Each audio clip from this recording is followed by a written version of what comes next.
बहुत सारी कहानी आपको सुनाई, कई बार ये मैं डायलॉग मार चुका हूँ, लेकिन कुछ कहानियाँ ऐसी आती हैं जो दिमाग को झकझोर कर रख देती हैं।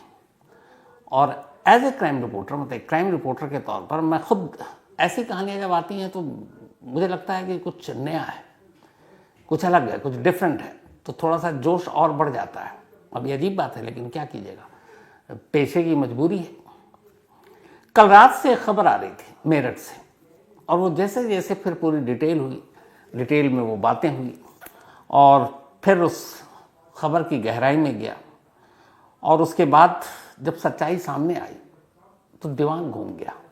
मुझे लगा कि वाकई क्या कुछ हो सकता है इस दुनिया में। मेरठ के सिटी एसपी हैं मिस्टर आयुष, फिर उनसे मेरी आज बात हुई, लंबी बात हुई, और जो उन्होंने डिटेल बताई ना, चौंकाने वाली डिटेल। एक अजीब कहानी है। इस कहानी की शुरुआत होती है इस ड्रम से। ये नीले रंग का प्लास्टिक का ड्रम है। आमतौर पर लोग घरों में पानी रखने के लिए इस ड्रम का इस्तेमाल करते हैं। इस ड्रम को पहले एक घर से निकाला गया, वो घर ये है। फिर इसके बाद इसको एक टेम्पो में डाला गया, टेम्पो से ये ड्रम सरकारी मुर्दा घर ले जाया गया। अब ड्रम बहुत ज़्यादा भारी, न टूट रहा था न खुल रहा था। पुलिस वाले की मजबूरी, मैकेनिक को बुलाया, फिर मशीनें मंगाई गई, और आखिरकार सरकारी मुर्दा घर के एक कंपाउंड के अंदर इस ड्रम को काटा गया। जब काटा गया तो अंदर सीमेंट जमा हुआ था। फिर उन सीमेंट के टुकड़ों को काटा गया। जब उनको काटा गया तो फिर 3 टुकड़ों में सौरभ नाम का एक नौजवान, जिसकी उम्र 29 साल है, वो उस ड्रम से बाहर आता है 3 टुकड़ों में। अब ये पूरी जो कहानी है, कुकर में, फ्रिज में, तमाम लाशों की आपने कहानियां सुनी अलग अलग तरीके की। ये ड्रम वाली कहानी है। इस कहानी के पीछे की साजिश और इस कहानी में एक अंधविश्वासी की एंट्री इस कहानी को अजीब बना देती है। खुद आज जब मेरठ पुलिस के एसपी सिटी प्रेस कॉन्फ्रेंस कर रहे थे तो ऐसा लग रहा था कि वाकई वो कोई कहानी सुना रहे हो। इस कहानी के कुल 3 किरदार हैं। एक पति है, एक पत्नी है और एक प्रेमी है, और गलती से प्रेमी अंधविश्वासी है। कहानी की शुरुआत होती है 2016 से। 2016 सौरभ नाम का एक शख्स नेवी, मर्चेंट नेवी में था, मेरठ में रहा करता था। 2016 में एक दिन मेरठ में उसकी मुलाकात मुस्कान नाम की एक लड़की से हुई। मुस्कान को देखते ही उसको प्यार हो गया। फिर मुस्कान की उससे दोस्ती हुई, मुस्कान ने उसका प्रोफाइल देखा, मुस्कान को भी प्यार हो गया। अब दोनों शादी करना चाहते थे, लेकिन सौरभ के घर वाले इस शादी के लिए तैयार नहीं थे। लेकिन मुस्कान और सौरभ बहुत आगे निकल चुके थे। उन दोनों ने घर वालों की मर्जी के खिलाफ जाकर शादी करने का फैसला किया और 2016 में शादी कर ली। शादी के कुछ वक्त के बाद सौरभ वापस लंदन चला गया, क्योंकि वो वहीं पोस्टेड था। फिर लंदन में रहा, फिर वापस आ गया, लेकिन बाद में पता चला कि वो नेवी मर्चेंट नहीं बल्कि लंदन में कुछ और काम करता है। खैर, ये चलता रहा सिलसिला। 2016 से 2019 आ गए, 3 साल हो गए इन दोनों की शादी को। इस दौरान में एक बेटी हुई। अब चूंकि सौरभ ने अपने घर वालों से रिश्ता तोड़ लिया था, इस शादी की वजह से वो मानते भी नहीं थे। जब बेटी हुई तो थोड़ा सा घर वालों का रिश्ता जुड़ना शुरू हुआ। लेकिन अब घर वाले से अलग था, तो वो एक किराए के मकान में रहता था मेरठ में। वही मकान है जहाँ से ड्रम निकला। फिर सौरभ वापस चला गया। उसका आना जाना ज़्यादातर साल में करीब 9-10 महीने वो बाहर रहता, 2-3 महीने मेरठ में रहता। 2019 में बेटी होने के बाद फिर 2021 में वो विदेश चला गया। इधर फिर कोरोना आया। अब कोरोना में वापस आया, फिर जाना हुआ। लेकिन इसी दौरान में ये हुआ कि चूंकि ज़्यादातर वक्त सौरभ बाहर रहता, किराए के घर में मुस्कान अकेली रहती। उसकी बेटी थी, बेटी अब धीरे धीरे बड़ी हो रही है, उसको एक प्ले स्कूल में डाल दिया। प्ले स्कूल जाना लाना ये मुस्कान का काम था। ऐसे ही आने और जाने के दौरान एक रोज़ अब मुस्कान की मुलाकात एक लड़के से होती है। उस लड़के का नाम साहिल शुक्ला। दोनों में बातचीत होती है। साहिल भी उसी के घर के आसपास रहता था। धीरे धीरे दोस्ती होती है, दोस्ती प्यार में बदलता है। चूंकि मुस्कान का पति ज़्यादातर बाहर रहता तो घर में कोई था नहीं, वो किराए के घर में अकेली रहती। तो अब दोनों खुलकर घर में मिलने लगे। एक दो बार उन घर के अंदर ड्रिंक करते हुए भी मकान मालिक ने देख लिया। मकान मालिक को बड़ा अजीब लगा कि ये कौन लड़का है जो अक्सर घर में आता है, देर देर तक रुकता है। इसी दौरान में 2021 में सौरभ लौट आता है लंदन से। मकान मालिक उसे बता देता है कि तुम्हारी गैर हाजिरी में एक लड़का आता है और मैंने देखा तुम्हारी बीवी उसके साथ शराब भी पी रही थी। तो सौरभ अपनी बीवी के मोबाइल को उठाता, उसमें चैट देखता, उसके चैट पढ़ता है साहिल के साथ, समझ जाता है दोनों के रिश्ते क्या है। वो अपनी बीवी को समझाता है, बीवी मानती नहीं है, दोनों में झगड़ा होता है। फिर झगड़ा इस कदर बढ़ता है कि साहिल मुस्कान से तलाक लेने का फैसला कर लेता है। और इन सारी चीज़ों को करते करते 2023 आ जाता है। 2023 में वो वापस लंदन चला जाता है। अब इस बार लंदन गया तो पूरे 2 साल के लिए गया, 2 साल तक लौटा नहीं। इधर मुस्कान और साहिल का रिश्ता दिन ब दिन मजबूत होता जा रहा था।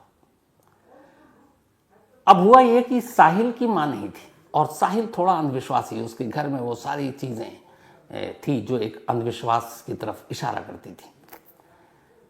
साहिल की मां की मौत हो चुकी थी, लेकिन साहिल ने एक नंबर ले रखा था मोबाइल पर और उसमें एक अकाउंट खोल रखा था और वो अकाउंट उसने अपनी मां के नाम पर खोल रखा था और उस अकाउंट से वो स्नैपचैट करता अपनी मां से, यूं ही माँ ये है वो है। आप लोगों में से बहुत सारे लोगों ने शायद एक फिल्म आई थी अल्लू अर्जुन की, डीजे, बहुत ही मशहूर फिल्म थी, मैंने कई बार देखी। उस फिल्म में जो एक कैरेक्टर है वो अपनी माँ से बात करता है।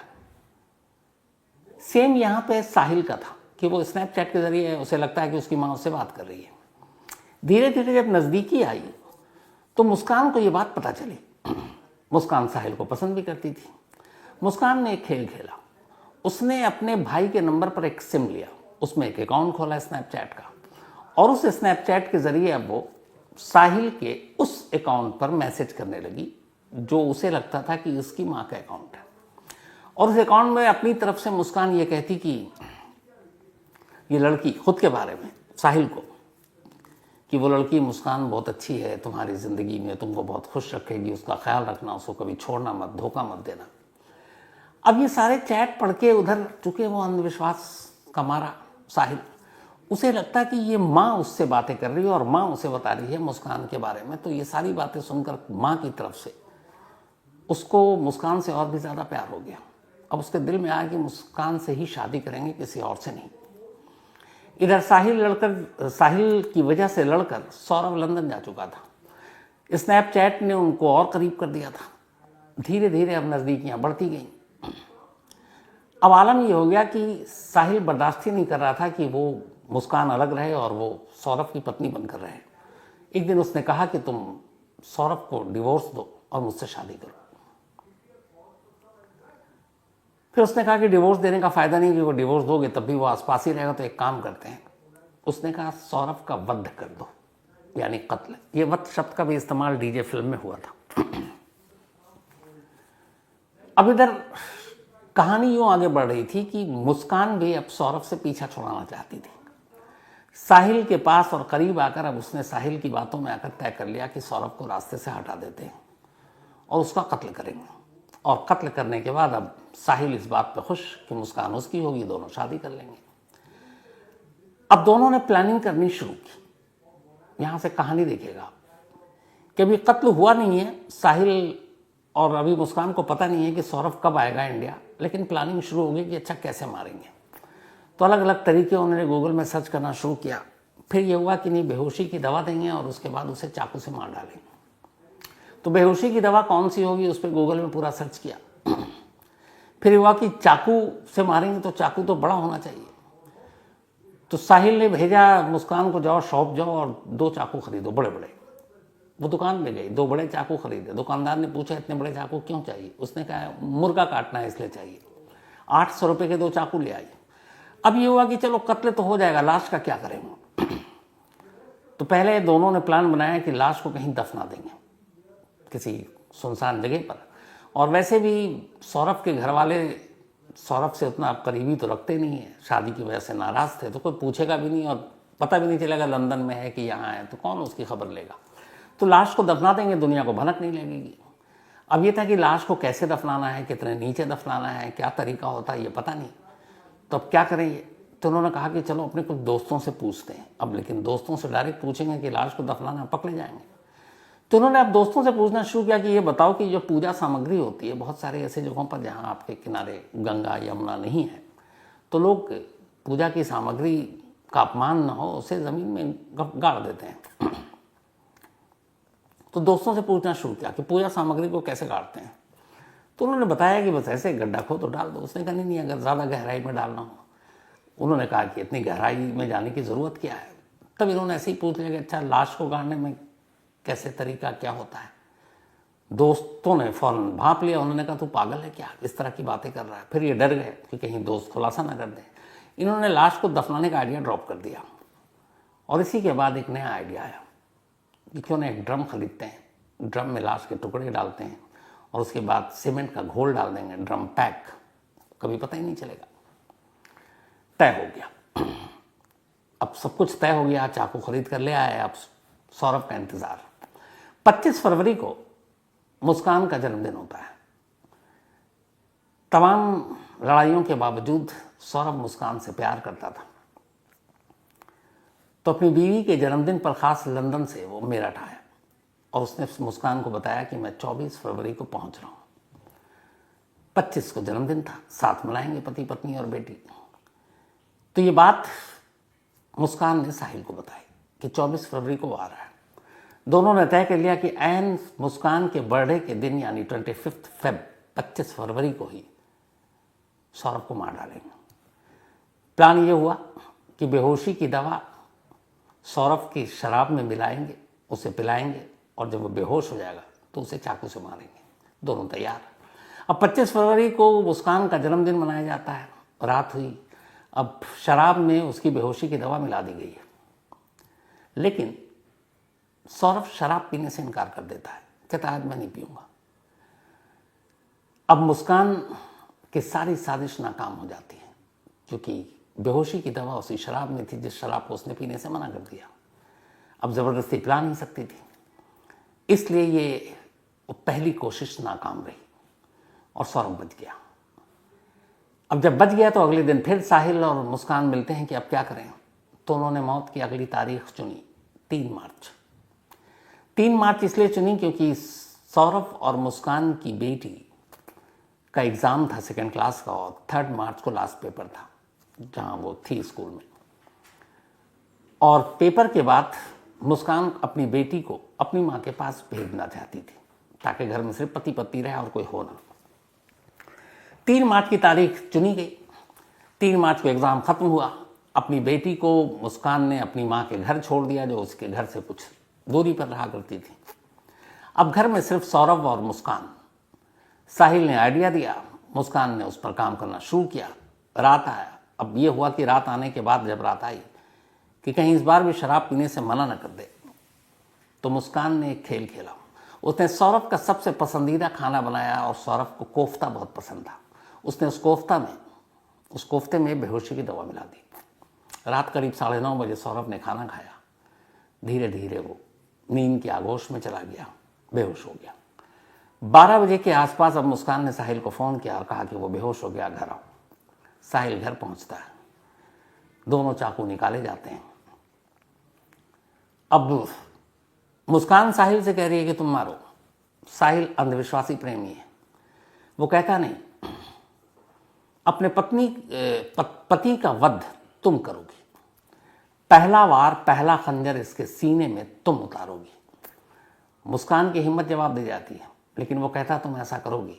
वो मुस्कान के हाथ में खंजर देता है, वही चाकू उसके सीने के करीब ले जाता है। मुस्कान खंजर को पकड़े हुए, उसके बाद अचानक साहिल उसी हाथ पर जोर से हाथ मारता है और फिर खंजर सीने के अंदर उतर जाता है।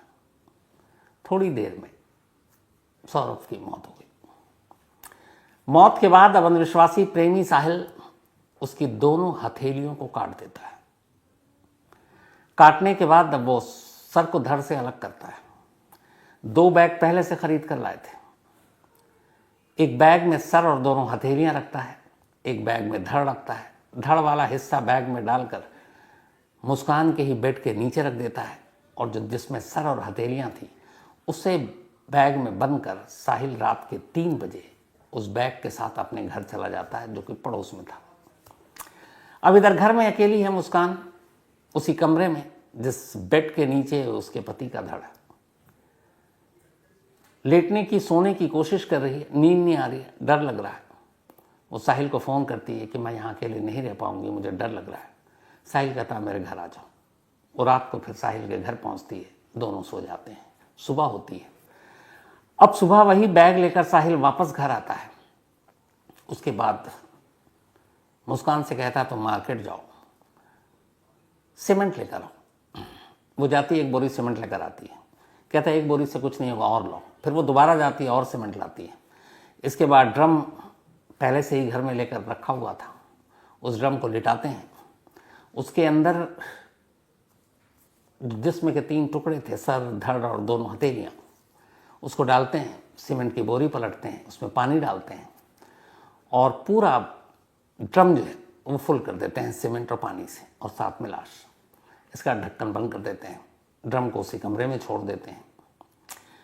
फिर ब्लैंकेट से वो ब्लीच का ऑर्डर करते हैं, करीब 10 किलो का। वो मंगाते हैं, पूरे घर की सफाई करते हैं। पहला जो साजिश का हिस्सा था वो यहाँ ख़त्म हो जाता है। अब इसके आगे की प्लानिंग भी पहले से थी। ये सब करने के बाद अब शाम हो गई 4 मार्च की।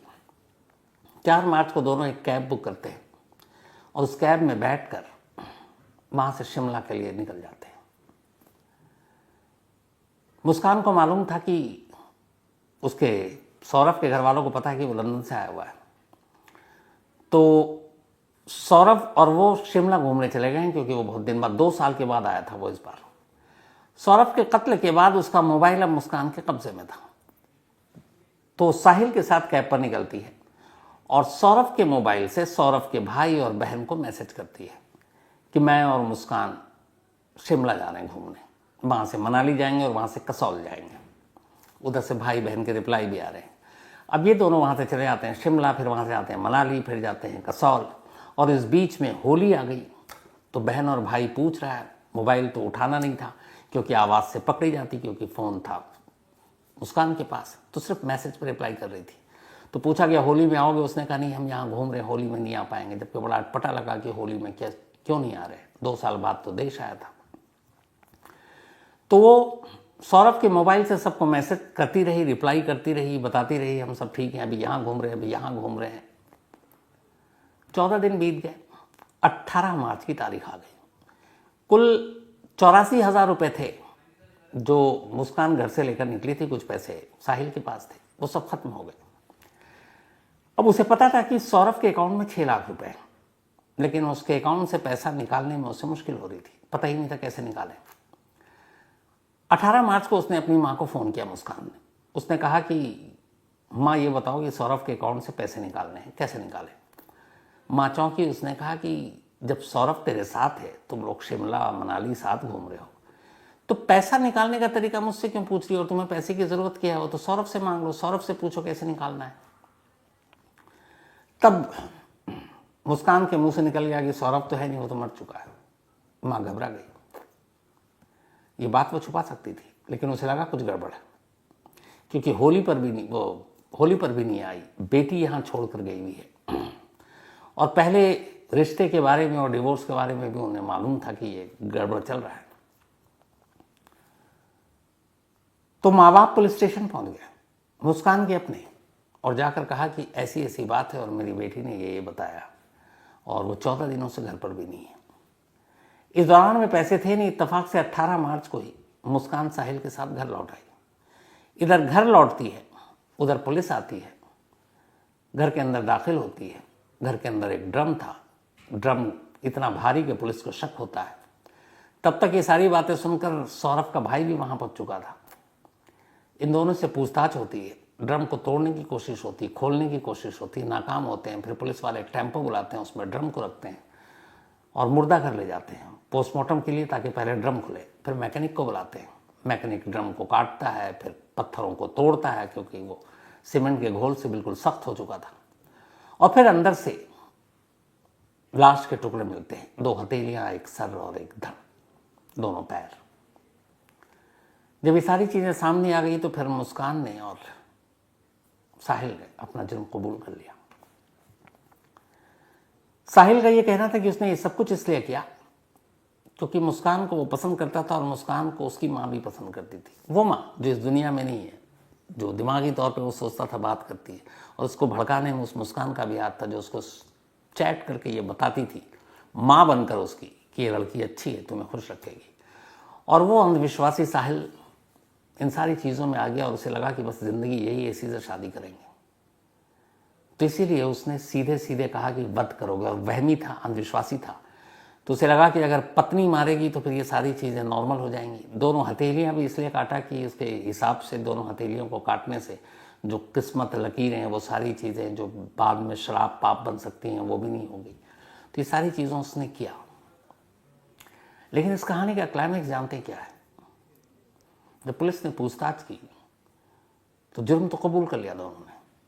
मुस्कान से पूछा कि तुम्हारा पति तो तुम्हें डिवोर्स देना चाहता था, तुम आसानी से उससे तलाक ले सकती थी, और तलाक लेकर तुम साहिल से शादी कर सकती थी, तो फिर कत्ल क्यों? मुस्कान ने कहा, मैं साहिल से कभी शादी नहीं करना चाहती थी और न कभी करती। बस एक साथी के तौर पर मुझसे पसंद था और मैं उसके साथ अच्छा वक्त गुजार रही थी। साहिल से पूछा गया, तुमने ये कत्ल क्यों किया? उसने कहा, अगर सौरभ रहता तो फिर उसकी ज़िंदगी नर्क रहती, क्योंकि वो मुस्कान से शादी करता और वो तंग करता। अभी भी शायद साहिल को ये सच्चाई नहीं मालूम कि जिस मुस्कान की वजह से उसने उसके पति का कत्ल किया और करवाया, जिससे शादी करने के लिए, वो मुस्कान कभी उससे शादी करना ही नहीं चाहती थी।